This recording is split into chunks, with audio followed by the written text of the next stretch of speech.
Hello, do you have autism and ADHD, and have you ever been in any bad relationships? Well, I have autism and ADHD, and I have to say, I've had some really bad relationships in the past. In this video, I have decided that I want to talk about some of these relationships in detail. All right, well, let's get started.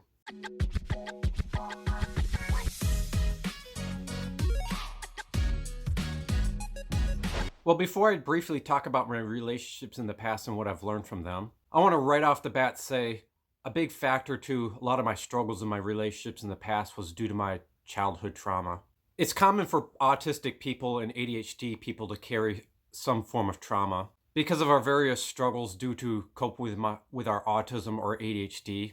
Our struggles often become a letdown for other people, and this can cause us shame that we sometimes carry throughout our life. For example, with our ADHD, if we forget to miss important appointments, this can let others down and this can cause shame. It is really important to learn to let go of the shame because it really isn't our fault. It's just a struggle that we deal with.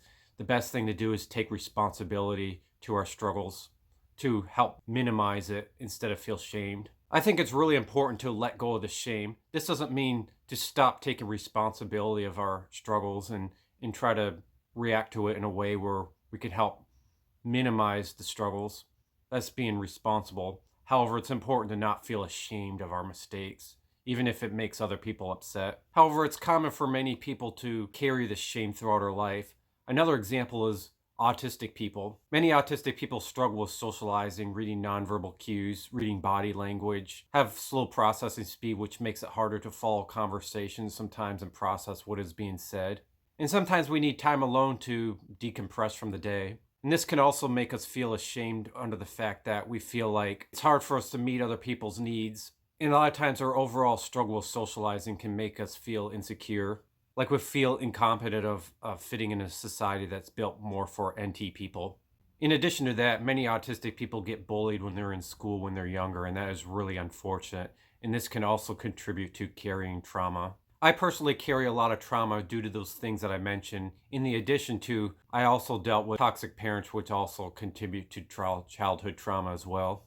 It is unfortunate that many autistic people also grow up with toxic family environments, which also exacerbates trauma as well. When people carry childhood trauma due to these sort of things, they experience what is called CPTSD.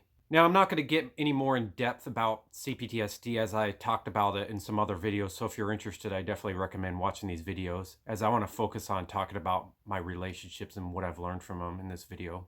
If you're interested in watching videos more about childhood trauma, watch to the end of the video as I will post a link to it so you can watch it. I've been in a few relationships when I was in middle school and high school. Most of these relationships weren't serious relationships. None of these relationships were really relationships where we got very close or intimate or romantic, and many of them were short-lived. However, I learned a lot from these relationships when I was in high school and middle school. Well, first off, most of these relationships I had were basically in high school. Well, the trauma that I was carrying caused me to be an anxious, preoccupied relationship partner to many of my relationships that I experienced in high school. Anxious, preoccupied partners often attract people that have an opposite type of relationship style, also caused by childhood trauma. And these are dismissive, avoidant type relationship partners. Due to our trauma, we actually get attracted to these type of relationship partners that are opposite of our relationship style caused by trauma. People that often don't have childhood trauma will often have normal relationship styles called secure relationship style. Now, I'm briefly talking about this, so I hope it doesn't cause any confusion. I hope this makes sense. But again, if you want to learn more about these relationship styles, I'd recommend watching my other videos. Well, long story short, these relationships I had in high school didn't really work out well. I often was left feeling hurt and unloved, uncared for. A lot of these relationships ended up making me feel less loved, less liked, even rejected due to the traumatic relationship styles. And this is normal for anybody with these kind of relationship styles in a relationship with another person with the opposite relationship style. Unfortunately, this can enforce your false traumatic beliefs due to your childhood trauma, and that can be unfortunate. I often felt like I was unworthy of love, and this often reinforced that. I felt insecure, and these relationships often enforced my insecurity. All right, I want to briefly talk about a couple of my more serious relationships in the past. I'm not going to talk about all of them, just some of the more serious ones because it would just be too long. And okay, one noteworthy relationship was when I was a junior in high school and I dated a freshman. We dated for about 6 months, but this was the most extreme dismissive avoidant I dated. We did a lot of stuff together. However, she was just very unromantic, not intimate at all. And this made me really upset as I wanted to find a romantic, intimate partner. And it even made me even more upset over the fact that I always saw other people in high school that seemed more intimate with each other. And I never could understand why she wasn't. So I often would blame myself and think it was due to my autism, my insecurity, my lack of social skills, and it made me even feel worse and more insecure. The more I tried to work on the relationship, the more distant she got. Things eventually came to a head during the homecoming dance in high school my junior year when she broke up with me during homecoming. She then eventually got in a relationship with one of my best friends. She also flirted with other guys numerously during this relationship, which really upset me too. Obviously, this relationship wasn't a match, and I knew that. However, I was upset about this for many, many years after. I just couldn't get over the anger and frustration and hurt that I had from that relationship. Whenever I tell myself, just get over it, it's in the past, it just seemed to never work. I would continuously think about it and be upset. The reason why I was upset about this relationship for so long was because I was confused as to why she treated me so bad. Why she was flirting with other guys in front of me, why she was just so distant. I eventually stopped getting mad once I learned about the different type of traumatic relationship styles, and that was kind of an enlightening realization. And once I learned about traumatic relationship styles, and a lot of it was coming from her own trauma, I immediately was not upset anymore and understood. So I realized if you're ever in a relationship and you get treated really bad or just don't really get treated with affection, or a relationship partner is distant, or they're mean, a lot of it isn't your fault. It's because they're dealing with their own childhood trauma. During my senior year, I want to briefly talk about another relationship I have. This one was a fairly quick relationship, but I definitely consider it one of my more serious relationships. It was a girl that I asked out for prom, and we eventually got in a relationship and we went to prom together. However, she was dealing with her own personal struggles with family, and this often caused her to push me away a lot of times, and I would often get really confused because of that. During the summer, she eventually broke up with me out of the blue when she went on a camping trip.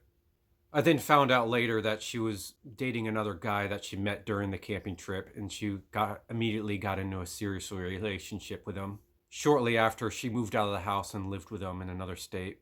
I wasn't as upset about the end of this relationship as I was compared to the last relationship I talked about, because I understood the reasoning behind it, at least some of the reasoning behind it. I understood that she was struggling with certain things, her own personal things. However, I was still upset about it for quite a while, but eventually I got over it. This was during the summer before I went to college at Kettering University when I majored as an electrical engineer. She broke up with me about a month and a half beforehand during the summer. The good thing was it was during the summer and I wasn't starting college yet, so I had some time to grieve without it affecting my school. However, then again, maybe it would have been better if I would have dropped out of Kettering University sooner instead of later, because I would have had less student loan debt. Well, I went to Kettering University for 2 years before I moved from Michigan to South Carolina. I moved to South Carolina in 2007, and during that time in college, I eventually found my third serious relationship. And this relationship was a little different compared to all my other relationships. Yes, like a lot of the other relationships I had in the past, this partner also carried childhood trauma. However, this was unique compared to all the other relationships I had in that this partner was also an anxious, preoccupied partner like me. However, her anxious, preoccupied nature was more extreme than mine. So I guess in a way, I was a slightly more dismissive avoidant compared to she was, because she was more anxious, preoccupied than I was, even though I was still anxious, preoccupied. I would say this was probably one of my better relationships I had so far. This made me feel more grown up, like I was in a real deal, serious relationship. During my college, I would often go to college for the week, and then every weekend I'd go home and just spend time with her all weekend. I would get really excited. Or when I worked at my co-op job at Consumers Energy, I'd drive all the way back from Jackson, Michigan, all the way back to Detroit to see her. I didn't mind it one bit because I always enjoyed seeing her, and as well as my other friends in the area that I grew up with who also had autism. She was neurodiverse like me, however, she didn't have autism. However, with the neurodiverse commonality, it did make things work better in terms of the relationship that I didn't really experience as I dated a lot of NTs in the past. This was one of the first relationships I had where I could totally be myself and not have to wear a mask. So I guess in a way, when I think about all my past relationships, if I think about any positives or benefits, the fact that I'm masked sort of kind of undoes any kind of self-esteem boost, because when you're masking and you're in a relationship, really it means your partners are really loving you for not who you really are. So with all the positives, it didn't come with its challenges though, that's for sure. She always checked in on the relationship and made sure I was checking in on the relationship back, or else she would be really upset. For example, I always had to tell her where I was at. I always had to call her every day. It was very difficult to do what I wanted to do, because if I did that and it didn't involve her, she would get really upset and she would start fights. If I had to do something else during the weekend and I couldn't see her during that day until like maybe later in that day, like say I had to do something with my dad, for example, she would get super anxious and paranoid and start assuming that maybe I was like going to break up with her since I was not seeing her that day. She put a lot of strict rules on the relationship. Even when I was at her house, I wasn't allowed to like go in her backyard. I had to only stay in her room or the living room. And if I would leave the house, she would get really upset thinking that I was going to like run off and leave her. And she would often tell me if I were to break up with her, she would kill herself, which made things really hard and stressful. And I obviously didn't want that to happen, so I would often stay with her for that reason. Towards the last 2 months of the relationship, I was starting to feel like I needed to break up with her, but I wasn't sure how to, because I didn't want her to, harm herself. So I felt kind of stuck. I eventually did break up with her. I was honest with her, but I did it in a way where we kind of broke up slowly, and I think that was the best way. What I did was I officially told her that we broke up with her, but we still kind of hung out. In fact, we hung out regularly, but we still called each other friends. But the fact that we still saw each other and hung out was kind of like we were still in a relationship, so it kind of was a way to kind of help her deal with the breakup easier. Eventually, we just kind of grew apart, and she eventually dated other guys. Same sort of thing happened with them. She's now dating an autistic guy who the relationship's going really well, and I'm all supportive in their relationship. However, one thing that does kind of upset me is I feel like she does treat him a whole lot better than she treated me. But I do kind of feel like in a way I kind of felt shorted out, as her being controlling with me kind of impacted my ability to spend time with friends when I still lived in Michigan before I moved. But all in all, I'm glad she's happy. In spite of the challenges in this relationship, I did learn a lot of valuable stuff from this relationship. I learned it's super important to set boundaries. Once I moved to South Carolina back in 2007, I spent many years being single. I was single for 5 years, which was the longest I was single since I had my first relationship back in 7th grade. During that time, I often went to clubs and tried talking to women and practiced dating. I learned more about the dating game, and it was hard. I got rejected a lot, and I did struggle with my trauma due to past relationships and past trauma overall, which caused me to be insecure and doubtful. I was often afraid of a rejection, which made me more nervous around girls. However, I didn't give up. I often went to the club every single weekend and really put myself out there. Even when I was nervous, I would try to talk to different girls. Even girls that I felt were way out of my league, I would talk to them. If you're interested in hearing more in detail all the things I've learned when it came to dating and some tips and tricks on how to find relationships, I decided to compile all the stuff that I've learned and made a video. So I will post a link of that video as well at the end of this video. Well, during this time, I did meet this one girl that we got really close with. We weren't really in a relationship, but it kind of was, but it technically wasn't. We didn't consider it a relationship. Well, I met this girl at the club. There was a lot of things I liked about her at that time, quote unquote. I can't emphasize at that time, I liked about her. I liked that she was gothic. I also liked that she was really good at socializing. She was really outgoing and extroverted, which was something that I wanted to improve. So being around someone who was like that and then seemed to like me was a huge confidence boost on my part. I was also really interested in spiritual stuff at the time, and she was interested in that sort of thing too, which I considered another plus. The thought of being in a relationship with her, or even just simply being intimate with her, even just as friends, seemed like something that was just completely unboundingly amazing at that time. It was like chasing this amazing goal. The thought of being loved by this girl seemed like something that would make me just completely ecstatic. However, she never quite loved me that way, but she made me feel like she was about to at every moment and every turn of my life. She kept me on my toes. It's like she breadcrumbed me. Breadcrumbing is when you like someone, but they string you along and make you feel like they like you back, but then they pull away and they make you chase that person and then pull away again. And then when you back off, they make you feel like they like you, so then you chase them again, but then they'll stop liking you. They string you along and make you chase that person. That's basically what this girl did. She knew I liked her, and she was basically manipulating me into getting me to do what she wanted to do by by by making me feel like she liked me back when really she never really did. Well, she kind of did like me, but she used that to her advantage to take advantage of me. She used me a lot. She always would ask me to take her rides to places and to do things for her. And if I didn't, she would get really upset. But when I would do that, she would act really affectionate. And then I would think that she was liking me more. Of course, this affection didn't last very long. She would immediately stop being affectionate. So that way I would do more stuff for her.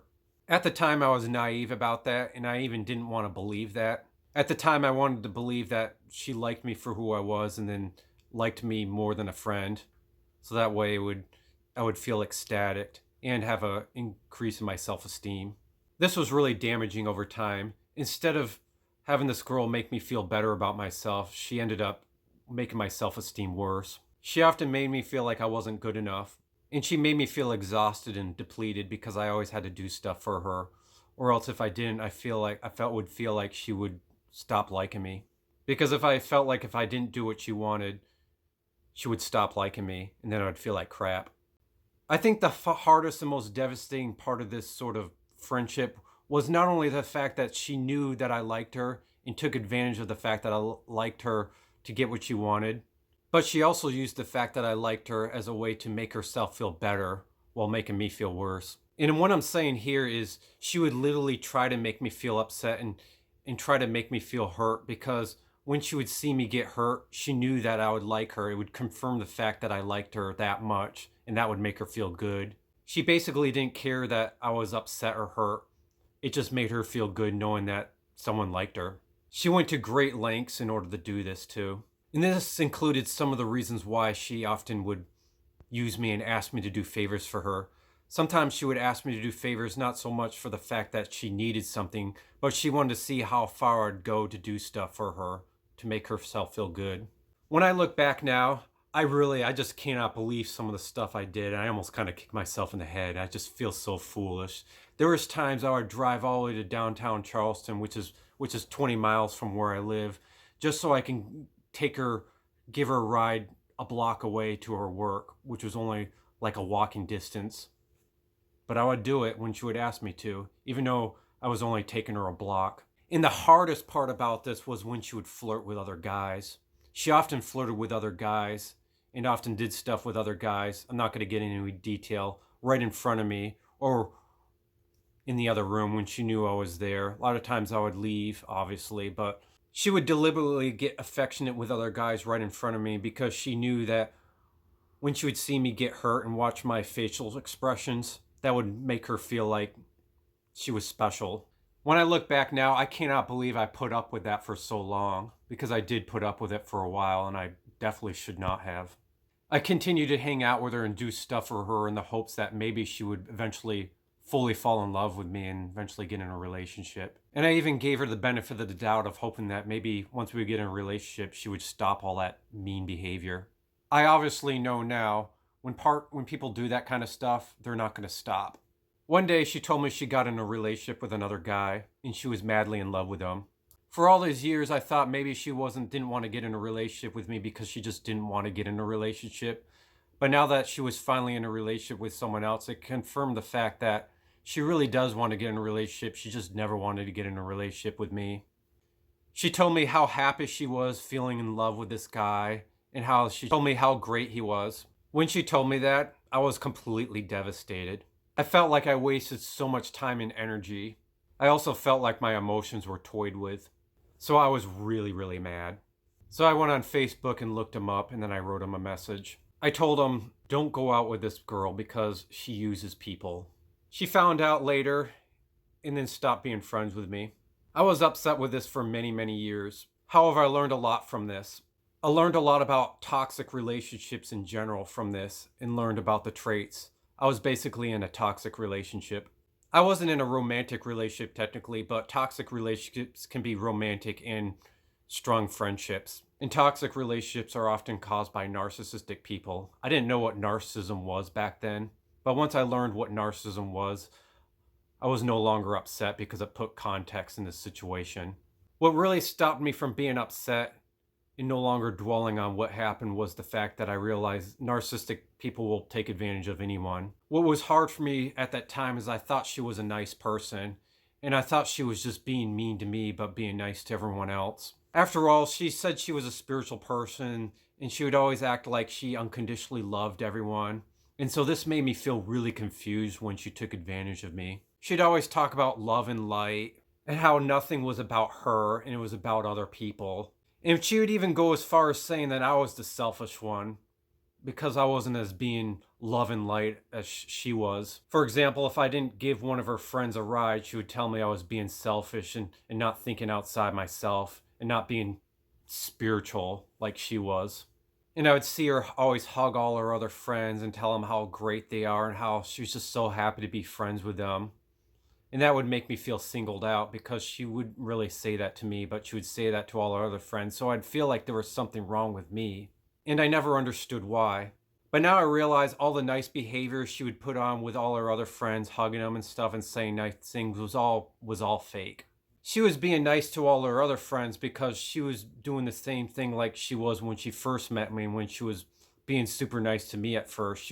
She was basically love bombing everyone. So that way, if they let their guard down and start trusting her, she could take advantage of them too. But the thing was, a lot of her other friends were smart. They never really took their guard down. They were never really close friends with her, so she never took advantage of them. I, however, wasn't aware of this. I was still learning about my social skills, learning how to date and have friendships. I was still learning a lot about all that because of my autism. And so naturally, I was more naive about the situation, and so she took advantage of me. Fortunately now, I learned from all this, and so I would never let people take advantage of me like that ever again. I now know how to be assertive and set boundaries. And this is part of the reason why I'm doing these videos on YouTube, as a matter of fact, so I can share what I've learned from this.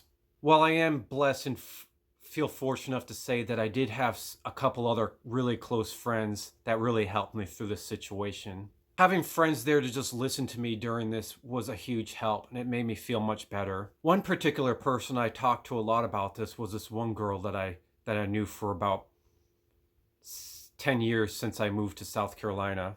We often stayed in touch, and I often talked to her about my different struggles, such as that person that I met, and she was there to listen, and she always made me feel better.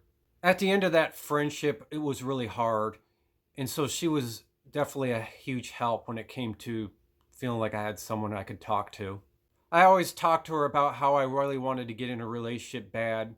However, it was always such a hard thing for me to do, and I just sometimes wasn't sure how to go about it, but being in a relationship was one of my biggest dreams that I wanted to have. She would just simply listen, and it just made me feel good. I feel like when you have friends like that, it could be really helpful. You can find friends like that in person, but online too. Well, eventually I decided to start hanging out with that person I would talk to a lot, and we started doing things together. We went to clubs together and just kind of went out to eat and started having fun just doing things, and we had a great time. Well, one night we went to the beach. We went to a really secret spot that I consider sacred by the beach, and we sat next to each other and looked at the water and the stars. I wanted to kiss her, but I was really nervous and I felt like she wouldn't have wanted to. As usual, my doubts went through my head, but I decided to bring up some courage and do it anyway. And so I kissed her. And that day forward, we're now in a relationship, and now she's my wife. Every day I think back about how happy I was to kiss her, even though I was nervous. It's kind of a reminder that sometimes when you feel nervous about doing something and you have doubts, sometimes you just gotta do it anyway. Take that chance. Well, we've been together for 10 years now, and we got married about a year and a half ago on June 18th, 2020. If you have autism or ADHD and feel doubtful about ever getting in a relationship, try not to focus on those thoughts and just keep trying. Because autism and ADHD won't stop you from getting into relationships. What will stop you is your doubts. So if you ever feel doubtful, just let those feelings pass, acknowledge it, but then just let them pass, and then continue to just know that you can find a relationship. And if you don't have a relationship right now, I wish you luck. And if you do have a relationship right now, I hope you guys continue to have a good relationship and things keep getting better. Well, this is my video about my brief summary of all my relationships and what I've learned from them. I hope you found this interesting and helpful. If so, leave a comment, and thank you for watching. All right, bye-bye. If you're interested in watching a video where you can learn a ton of different dating tips, please click this video right here.